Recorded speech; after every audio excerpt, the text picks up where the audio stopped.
Welcome to August. Now, I like to calculate what the card of the month is, not by just pulling a random card from the deck, but actually looking at the numerology of the month and using that to determine what the card of the month is. Now, we are in August. August is the 8th month of the calendar year in the Gregorian calendar.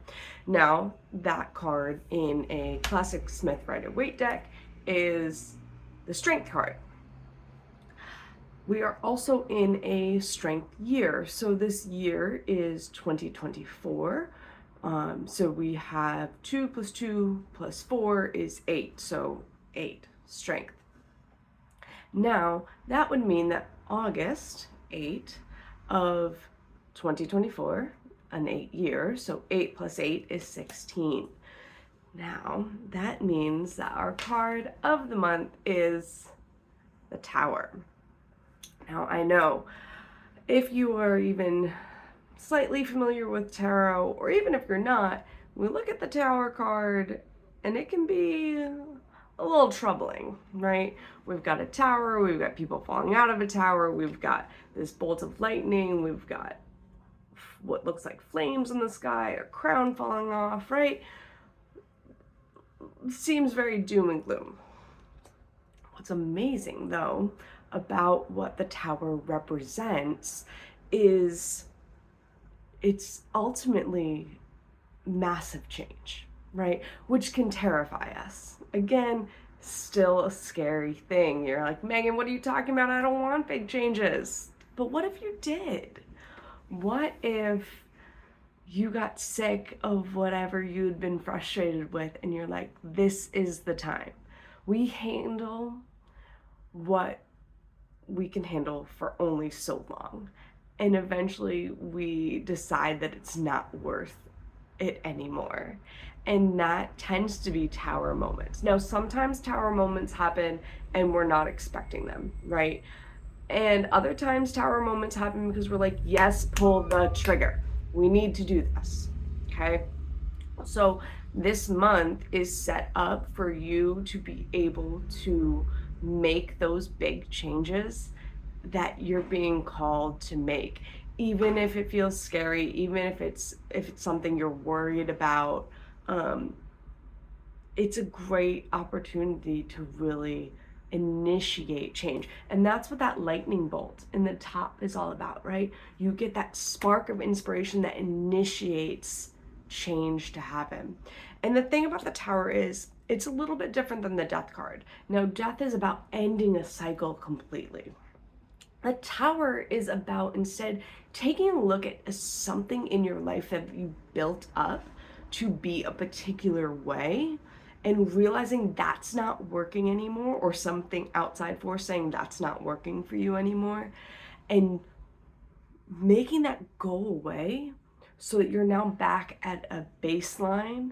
You still have this spot where you're like, okay, maybe foundationally I know exactly what I want, and now I get to build a new structure up, and this new structure is how I want to move forward in my life. And that brings me to the second card of the month. Now, when we look at the number here, we've got 16, right? So we can still take 16 down to a singular digit.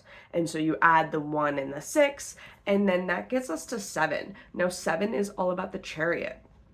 And I love that the Tower and the Chariot are linked. And to be honest, the layers in tarot are there's so much layered in there that nothing is unintentional. Okay, so the Chariot is about moving forward. And we've got two characters here that are kind of looking like they're in different directions, right? We've got polarity, duality, black and white. Okay, and so now that we've got this tower coming down, we have to build it back up, but that means we're moving forward in a way that is in alignment with our values, even if sometimes they seem like they're slightly heading in different directions. And it's figuring out how to yoke those two things together and say, no, it's okay to have slightly things that someone from outside might be like, well, those things don't align.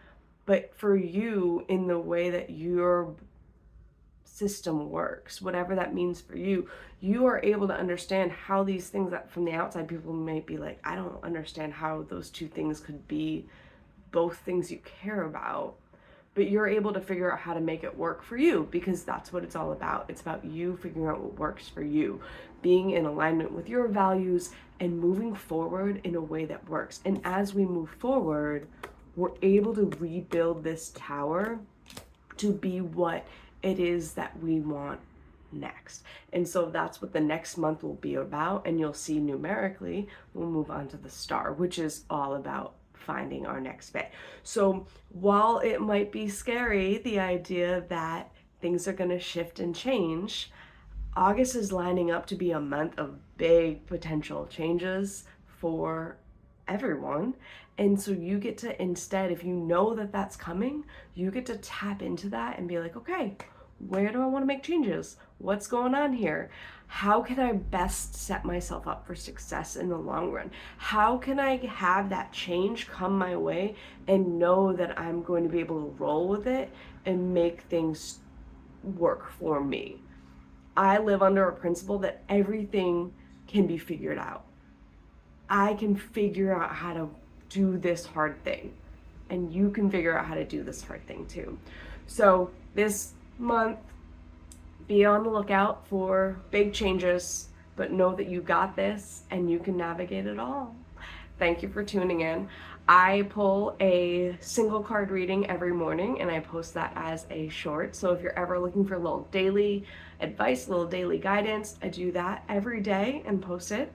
And then also, I am getting back into doing my monthly pick-a-cards, so those will be on the new moon, which if you're watching it on the day I post this, which is the 3rd, the new moon is tomorrow on the 4th.